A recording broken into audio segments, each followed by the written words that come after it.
देखिए, मैं उसी नबीगंज क्षेत्र में था और हम लोग क्षेत्र में घूम रहे थे और नेताजी भी लोगों से मिल रहे थे और मदद करने का प्रयास कर रहे थे। वहीं और राजू माझी जी के हम द्वार पर है और शायद ये उन्हीं के लड़के हैं ना। और इन्होंने हम लोगों से एक प्रश्न पूछा कि आज तो मेरे पिताजी नहीं है और मैं आगे पढ़ना चाहता हूँ, मेरे खर्चे का हिसाब किताब और आगे बढ़ने का कौन जिम्मा लेगा? क्या सरकार लेगी? क्या कह रहे थे आप? बोलिए। अब यही बोलना चाहते हैं। देखिए, यही छोटे छोटे बच्चे, 3 बहन है, छोटी छोटी है, पढ़ाई करता हूँ, अब छोड़ना पड़ेगा और सरकार से क्या बोलूँगा। अरे मार दिए नीतीश जी, इनका भविष्य आप मार दिए, इन बच्चों का भविष्य खा गए आप शराबबंदी के चलते। आपने ना ही शराब बंद किया होता और शराब बंद किया हो तो इसमें कुछ ना कुछ समीक्षा करनी चाहिए थी, आपको कम से कम जन जागृति अभियान चलानी चाहिए थी ताकि इनके जो घर परिवार का जो है कि भविष्य नहीं मरता। आज ये बच्चा रो रो के कह रहा है कि मैं पढ़ना चाहता हूँ और कैसे पढ़ेगा जब इनके पिता ही नहीं है। इनका ना ही कोई पैसे देने वाला है खर्च के लिए, ना इनका कोई मतलब कि योगदान देगा, तो कैसे इनका भविष्य बनेगा? और ये बोल रहे हैं कि अब मजदूरी करेंगे, खा गए भविष्य। ये क्या बनेगा बच्चा? क्या बनेगा भविष्य में? ये मजदूर बना के छोड़ दिया। आज इसका भविष्य पढ़ता तो कुछ और होता। अभी ये लगता है कौन से क्लास में है आप? 12th में है। अभी मतलब 12th में है कि 11th में? 12th में था। अभी पेपर नहीं दूंगा इस बार। अब की बार पेपर था ना। देखिए ये क्या पैदा कर रहे हैं आप? मजदूर पैदा कर रहे हैं। ऐसा युवाओं के भविष्य बनाएंगे आप? आपको कम से कम माना कि जहरीली शराब के कारण जो पिए वो लोग मरे, वो दोषी थे, लेकिन इनका भविष्य कौन तय करेगा? इन छोटे छोटे बच्चों का क्या गलती है? इसको पता है कि इसके पिताजी मरे हैं तो क्या हुआ? इसको तो समझ में नहीं आया, ये ठीक से आप दुनिया में कदम नहीं रखी है। इनके भविष्य का जिम्मेवारी लेंगे नीतीश जी या कोई अधिकारी लेंगे? यहाँ का थाना प्रभारी लेंगे जो दारू बेचवाने का काम करते हैं?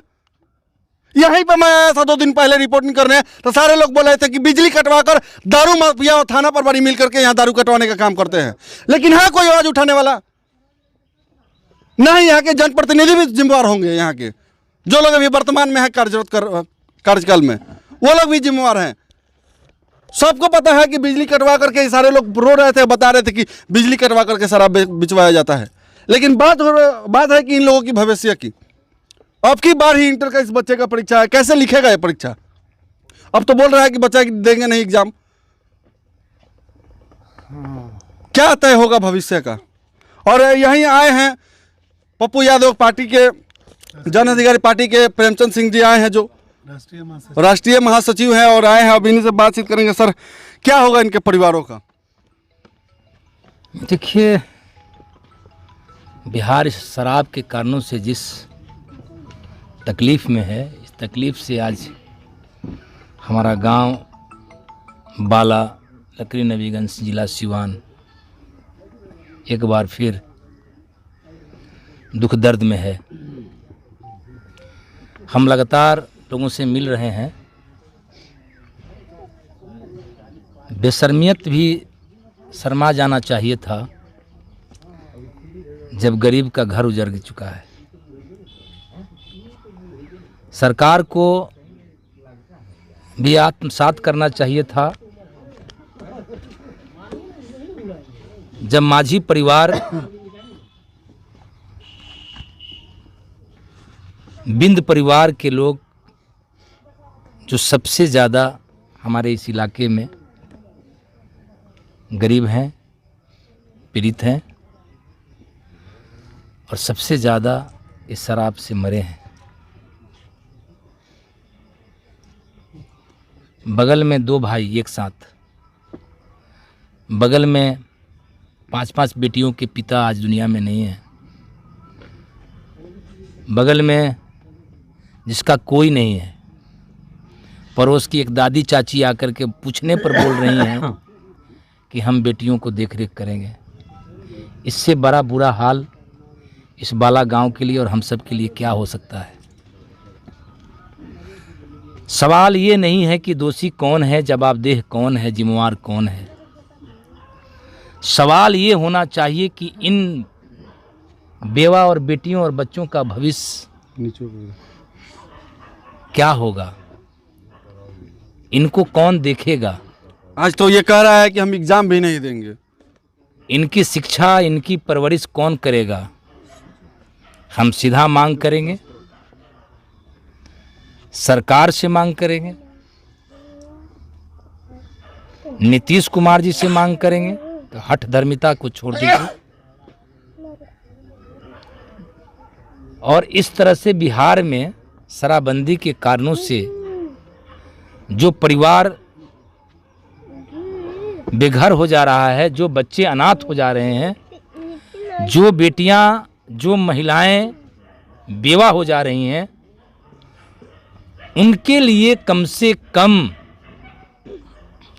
एक कानून जरूर सदन से बन करके आना चाहिए, जिससे इन होनहार बच्चा जो पढ़ना चाहता है, 12 यानी इंटर का एग्ज़ाम दे रहा है, अब ये कह रहा है कि 3 बहन की जवाबदेही कौन उठाएगा, परीक्षा छोड़ना पड़ेगा। आज ये बच्चा अपना पढ़ाई करेगा कि इन लोगों को परवरिश ये करेगा? कर सके, इसके लिए कानून तो बनना ही चाहिए और उसका इम्प्लीमेंट होना ही चाहिए। चाहे जिस रूप में व्यक्ति की मौत हो, परिवार अनाथ नहीं हो, परिवार पुनः एक बार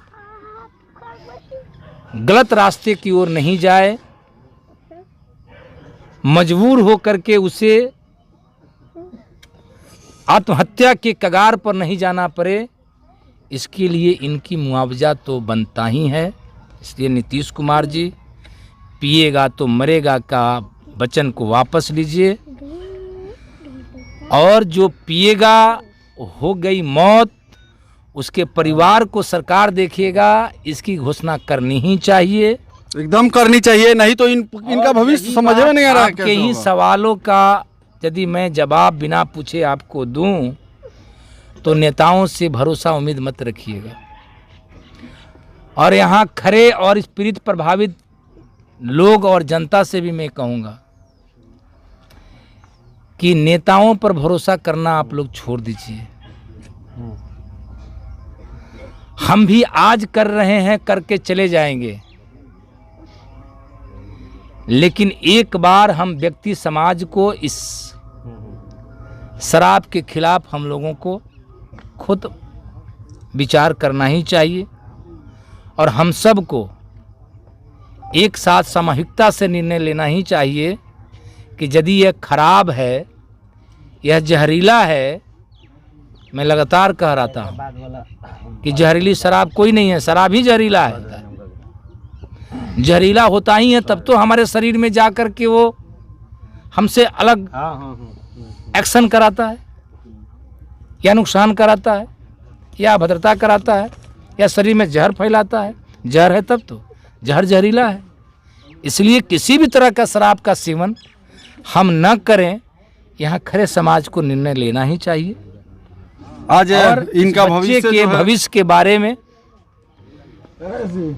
कौन क्या करेगा नहीं करेगा, कौन जनप्रतिनिधि आए थे, कौन कितना दे के गए, नहीं देंगे, हम नहीं जानते। मैं अपनी बात करूंगा, जन अधिकार की बात करूंगा। मेरे साथ आए पार्टी के तमाम नेता हैं यहाँ, इन सब के तरफ से एक ही बात मैं समझता हूँ कि यह सूरज कुमार,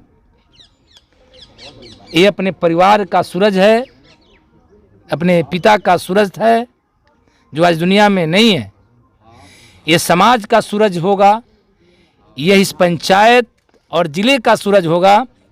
ये पढ़े पले आगे बढ़े, यह इसकी हिम्मत और ताकत जन अधिकार पार्टी होगी।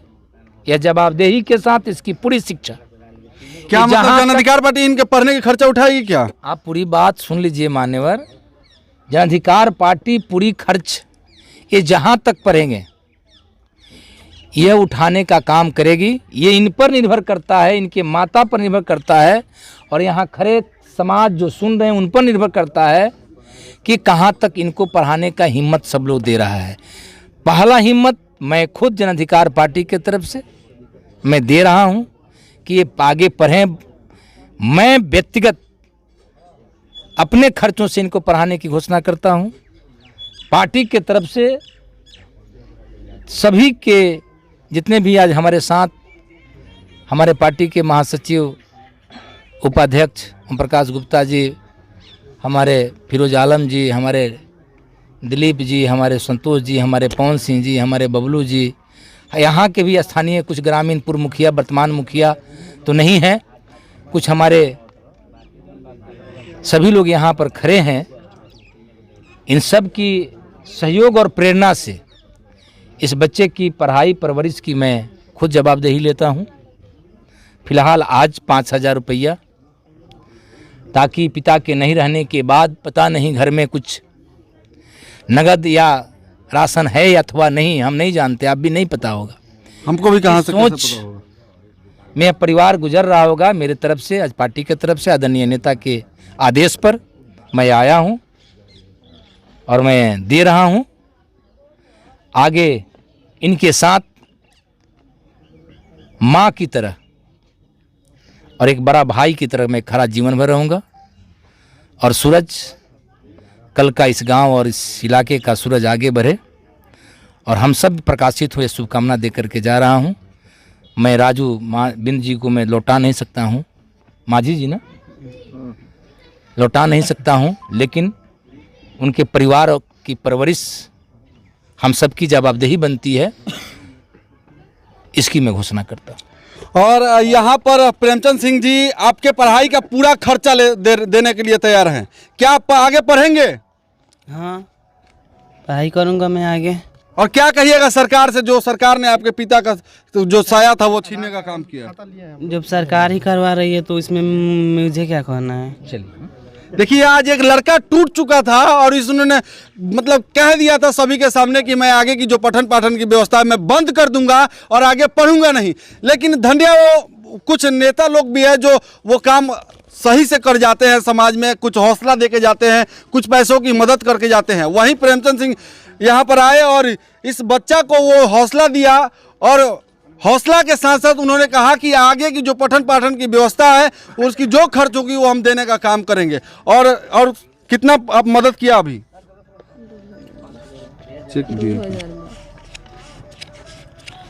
2000 कैश दिया उन्होंने, चेक दे रहे हैं। और उन्होंने कहा कि मैं 5,000 रुपया अभी मदद करूंगा और अभी 2,000 कैश दिया, अभी चेक देने की बात कही है उन्होंने। और देखिए ये सिवान के नबीगंज की दुर्दशा और ये बिहार की, लगभग जिन लोगों के पिता का मौत हुआ है वो लगभग उनका परिवार 4 से 5 लोगों का है। ये छोटे छोटे बच्चे हैं और ये अभी इंटर की एग्ज़ाम देने के लिए अभी तैयार थे, लेकिन आज कह रहे हैं कि मैं इंटर के एग्ज़ाम नहीं दूं। क्यों और कैसे देंगे? ना ही उनको कोई बताने वाला है, ना ही इनका कोई खर्च देने वाला है। और इनके परिवार की दुर्दशा देख सकते हैं। ये पढ़ाई करेंगे कि इन बच्चों का भविष्य देखेंगे ये, क्योंकि ये बड़े भाई हैं। अब बड़े भाई आप जानते हैं कि पिता के समान होता है और वो पिता के बाद वही परिवार का छत होता है। अगर उनके पिता नहीं है तो ये कैसे पठन पाठन करेंगे और पठन पाठन कैसे करेंगे? इनका भरण पोषण करेंगे कि पठन पाठन का व्यवस्था करेंगे?